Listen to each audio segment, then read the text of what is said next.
42 സങ്കീർത്തനം 3 വാക്യം.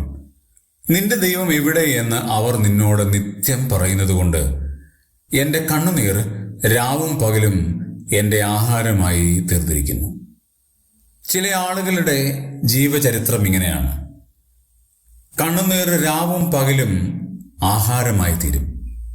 ഭർത്താവിങ്കിൽ നിന്നുള്ള പീഡ അനുഭവിക്കുന്ന ധാരാളം ആളുകളുണ്ട്. ഭാര്യയിൽ നിന്ന് പീഡ അനുഭവിക്കുന്ന ധാരാളം ആളുകളുണ്ട്. മക്കൾ ഇറക്കിവിട്ട മാതാപിതാക്കളുണ്ട്. സ്വത്ത് ലഭിക്കാത്ത മക്കളുണ്ട്. ഒരുപക്ഷെ രാവും പകലും കണ്ണുനീർ ആഹാരമായി തീർന്നിരിക്കുന്ന ധാരാളം ആളുകൾ എന്നെ കേൾക്കുന്നുണ്ടാകാം. അങ്ങനെയുള്ള ആളുകൾ ഇന്ന് ലോകത്തിലുണ്ടാകാം. എന്നാൽ ഒരു വലിയ പ്രതീക്ഷയുണ്ട്, ഒരു വലിയ പ്രത്യാശയുണ്ട്. എന്താണെന്നറിയാമോ?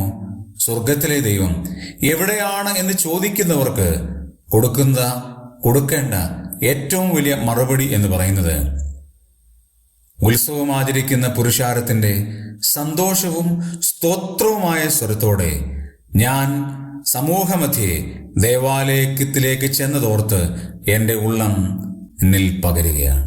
നമ്മുടെ ഉള്ളം ദൈവസന്നിധിയിൽ പകരുമ്പോൾ നമുക്ക് വേണ്ടി അത്ഭുതം പ്രവർത്തിക്കുന്ന ഒരു ദൈവമുണ്ട്. കണ്ണുനീരിന്റെ മുമ്പിൽ മറികടക്കാത്തൊരു ദൈവമുണ്ട്. നമ്മുടെ വേദനകൾ ദൈവത്തിന് മുമ്പാകെ തുറന്നു പറയുമ്പോൾ നമുക്ക് വേണ്ടി പ്രവർത്തിക്കുന്ന സർവശക്തനായ ഒരു ദൈവമുണ്ട്. അത് നാം തിരിച്ചറിയുക.